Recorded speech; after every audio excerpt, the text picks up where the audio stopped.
welcome back to another episode of Marketing, Management, and Money. I'm your host, Ryan Owens. And I'm your host, Ryan Murray. Thank you for joining us. On this episode, we are going to dive into some of the quirks and weird things that happen with money in small business. Money just makes a mess of everything. Yeah, it really does. Like if you could just go and do what you want to do and not have to worry about that ever-present, making a buck.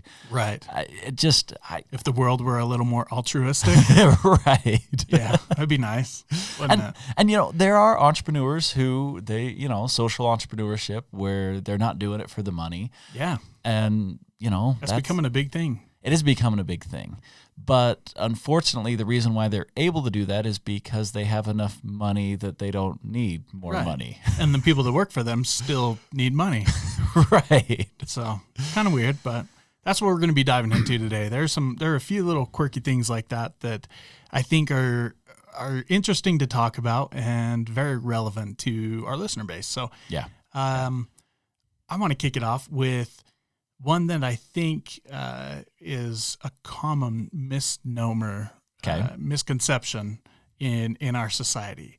You hear so often that money doesn't buy happiness. Oh, okay. And to a point, I disagree.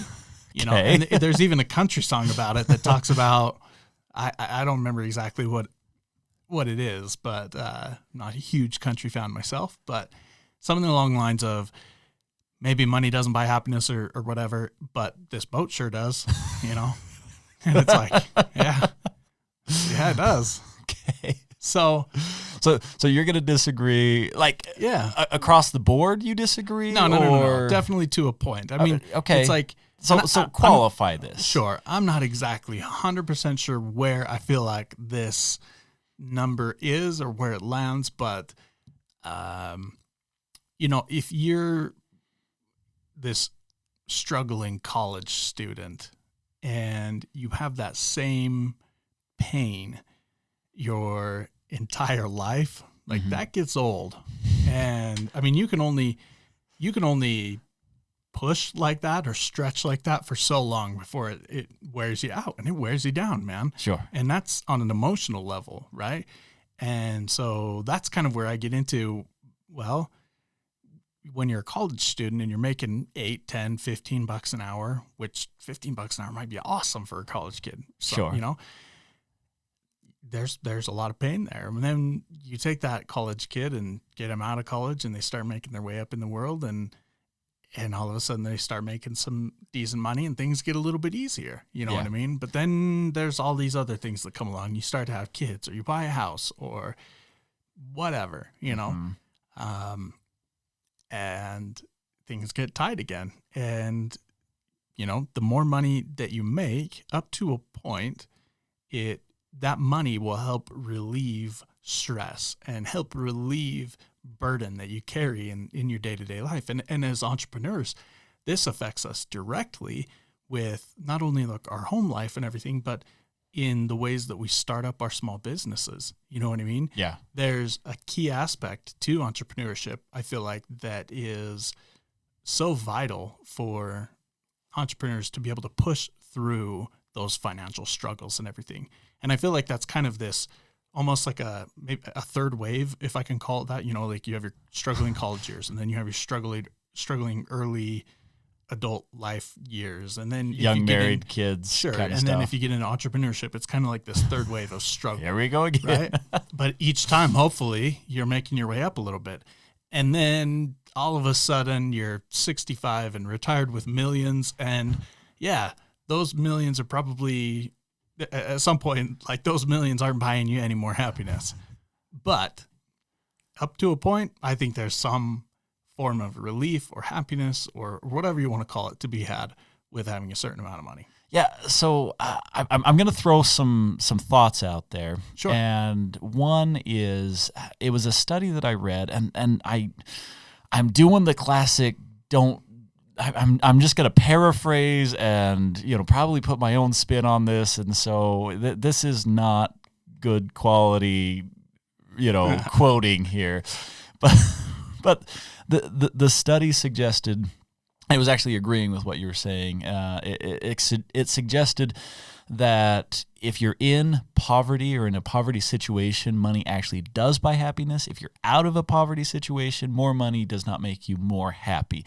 Yeah. And I wish that I had the source on that, and I wish that I wasn't just randomly pulling it out of thin air. So if one of our listeners can find, that study, it was several years ago, I would love that. But I am going to agree with you on the sense that if you're at a certain point in life where you're constantly struggling to make ends meet, then that's going to add a lot of stress into your life. And when you've got that stress, it makes it hard to cope with other things going on.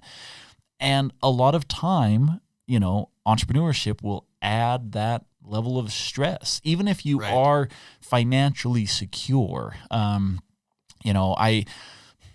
I was working with this client once, and he had a good paying job, and it was taking care of all of his needs.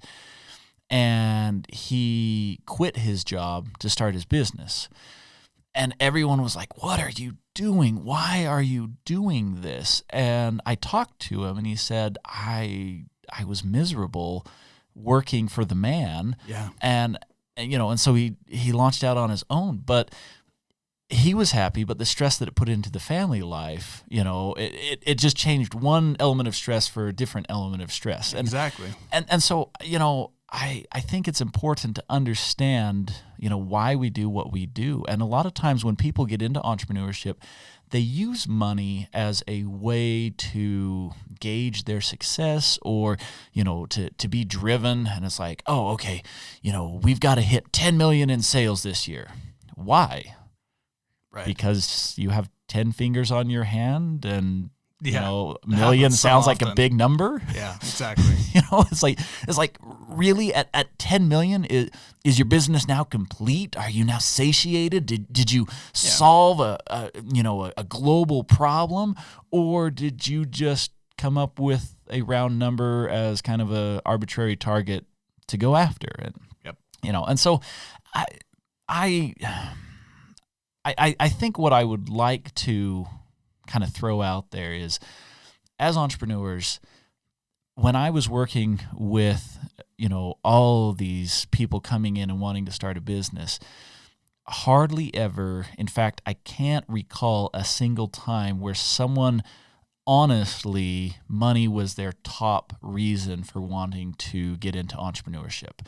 It was oftentimes that they wanted the freedom, they wanted the creativity, they wanted to prove something either to themselves or to those around them. And it rarely, if Centered ever, like I said, around- I can't recall a time when someone's like, "Oh no, I need more money, and this is how I'm going to do it." Right. I think in times of stress, that's kind of a go-to for a lot of people when they don't have enough money. Is they think, well, I need to branch out. I got to do something extra. I got to have this side business, or I got to start up this entrepreneurial venture that I've always been wanting to do. You know what I mean? But ultimately, I don't think that that's either why they wanted to start that up in the first place, or that ultimately won't be why they go through with it when they do. Yeah. So. Yeah. And so, okay, that makes me think. You wanted to talk about kind of some of the quirks of money. Yeah. And there's another quirk so we've been looking at this from the entrepreneur's perspective, but there's a quirk that I really want to talk about, and that's how you manage your employees. So you're, as an entrepreneur, you've got employees, and there's this weird phenomenon that I saw time and time again. And I'm going to explain this, and I want to get your take on it, and then I'm going to share some of my experience here. So this happened often enough that I started noticing this. And that is that I would see these entrepreneurs, and they would have an employee that started, looking like a shining star, and they were starting to do some good things. And then they would go in and they would give them a big old fat raise. And within about 6 months, they'd fire them. And Really? yeah, and it Wow, happened that's interesting. often, to the point that when someone would come in and they'd be like, oh yeah, I had this person that was working out and I had to fire him, and I'd be like, let me guess. You thought they were really good, you gave them a fat raise, and then shortly after their performance tanked, and then you finally decided that you needed to let them go. And they're like, how did you know that? I'm like, because it happens. It's weird, but it happens, and it happens often. So I kind of want to get your take a little bit, and then I'm going to share my perspective of seeing this happen a couple times. In fact, I even have a personal example that I'm going to throw in. But let's get your take here. Yeah, I don't know that I've ever seen that. Of course, I haven't worked with a lot in that kind of a realm of hiring and firing employees. Yeah, that's interesting. You would think that with that, okay, so I think there are two situations in which you give somebody a raise, right? Either A, they've been doing awesome and you're like, hey, here's a raise, you're awesome, high five, right? Or the other side of it is, they come and ask you, right? Or something to that effect. I'll give you a raise, but I'm giving you more to do, or, you're going to take on X, Y, and Z if I give you that raise. Okay, now I've got to clarify a couple things. I'm not talking about just giving a raise. Like if you give someone, 5-10% raise, this didn't ever happen. It had to have been a substantial raise, a big bump. Okay. And it had to have come from the person really craving it, wanting it, expecting it, looking forward to it. Those are two clarifications that I need to put on this. So again, that makes me think of it's this goal that they're striving for. Like, oh, if I make my sales goal, I'll get an extra. I'll meet that next tier for my salary or whatever. Sure. Or if I, get these certifications, I'm really going to push for the certifications so that I can get this big bump in pay. Like to me, that's where those kinds of things come in, right? Yeah. But again, oftentimes I think with getting certifications or moving, you hit the President's Club 5 years without fail, we're going to bump you to a senior sales, whatever. Right. Sure. But with that, with either of those scenarios comes more responsibility. And I don't know that people are prepared for that like they would want to be. Okay. I think a lot of people get used to the jobs that they're working in and kind of go through the motions. And yeah, the more money is definitely appealing. But once you get on the other side of that fence, it's a completely different ballgame oftentimes. And a lot of times I would think that unless you have worked closely with that employee, it may not be a good fit for him. So I don't know. That's maybe a small percentage of I was going to say it's going, but you actually did a great job of covering a lot of the things that are kind of happening on the fringe. But there's a core piece here, and I'm going to give my personal example. Sure. So I had an employee that was working for me, and when we brought him on, they came on not getting what they wanted. We just weren't in a position to offer them everything that they wanted. And we said, hey, you know what? There's some growth opportunity, and we can work with you and, try and expand the position and see what we can make happen. Right. And so they came on with that understanding, and they did a good job, But there was always this, hey, I need money. Hey, I need money. Hey, I need money.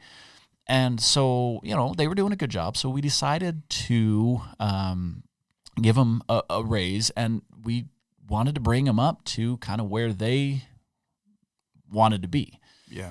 And so we came in, nice big fat raise, brought them up, and within 6 months, I ended up firing this person. Because as soon as I gave the raise, the job performance tanked. And this is what I really want to get at. This is a red flag that I would tell anyone to watch out for. When you hire people, look and see what their passion is. Are they passionate about your company? Are they passionate about making a difference? Or are they passionate about making money? If they're passionate about making money, then that to me is a red flag. And if they start to get obsessed with making money, then if you give them a raise, what will happen is the expectation will not align. The amount and the expectation doesn't align, and as soon as it doesn't align, they start to check out. And they're just like, yeah, whatever. And I've seen it where it's been dramatic, where people have had to fire, and I've seen it where it's been more minor, where someone's gotten a raise, and then they're just like, oh, okay, well, I got what I wanted. Why do I need to keep pushing if, know, my whole goal was to get the raise, and they told me that, okay, here's your annual raise, so I'm not getting anything for another year. Why do I need to push? And so I guess what I would talk to our listeners and tell them. I was going to say, so how do we avoid this? Like, how do you not? I mean, obviously, not giving fat raises is kind of what you're talking about here. But how do you appropriately reward those employees that are kicking butt and taking names? You know what I mean? So if you've got someone who is way underpaid of where you want to get them, the first point that I would suggest is bring them up often and little as opposed to once and big. So, if you after the first 3 months, if you go to them and say, hey, you've been doing awesome, I want to increase what I'm paying you. I'm going to increase your salary. I'm not in a position to do a whole lot, and so I'm going to increase it a little bit. But I still want to, see if we can't do a little bit more. And so you've hit your 90 days with us. Right. Here's a little bit more. And then that way they're not thinking to themselves that they have hit all that they're, they didn't climb to the top of the peak. They're still on the trail, making that upward progress. And then, again, in 6 months, hit them up with something else and, show your appreciation that way. Another thing is if you really have someone that you want to reward and you are looking at giving them a big old fat raise, I would start by giving them a pretty healthy bonus. One time doesn't go on the long-term effects of payroll because what will happen is when you give them a bonus, you can kind of see how they react to it. Yeah, in terms of quality and performance. Yeah, if all of a sudden you throw a couple $1,000s their way and say, hey, you know what? You really did a lot to help our company. Here's a bonus for you. I appreciate you on my team. And, that, and usually when I do a bonus, I'll tell someone, I'll be like, I feel like you're worth more, but this is what we're in a position to do. And so, I just want to show some appreciation to you and just say thank you for all of the good work that you do. And there's a little bit of psychology that goes on that this person is now, they're still motivated. They're feeling appreciated as opposed to here's your raise. Oh, that's what you think of me. Yeah. And, I don't know. Oh, I got it. Thanks. Yeah. Yeah. Well, now I got what I wanted. Yeah. Well, and I think there's another option or another aspect to it that can be taken advantage of too, that I've seen work really well, is it also gives you an opportunity to let them know that you're on their side, right? Mm-hmm. And you could say, like you said, I know you're worth more. This is what we can do, but I'm going to keep fighting for you, essentially. Yeah. Right. And if you have that plan in place to update their salary or whatever, often and in small doses, like you were saying, it shows that, right? And it reinforces the relationship. And hopefully with that, again, to the psychology aspect of things, hopefully with that, it'll solidify that level of performance or even improve it. Yeah. You know what I mean? So here's another thing, and we kind of started off this way, and this is kind of the last thing I want to wrap up with, but it's this whole idea that if most people aren't motivated by money, like money doesn't buy happiness once you hit a certain level, if I'm already meeting all of my needs and you come to me and say, okay, here's another raise, at some point it's got this diminishing return. Oh, for sure. And there are so many ways that you can reward employees and make it more meaningful to them. I think of things like I've seen people where they have given, extra days off, like comp days. Right. If someone is thinking to themselves, man, I just work and work and work and work, and it's like, hey, instead of a bonus, I'm going to give you an extra 3 days off. And, now you have some time to go be with your family and rejuvenate.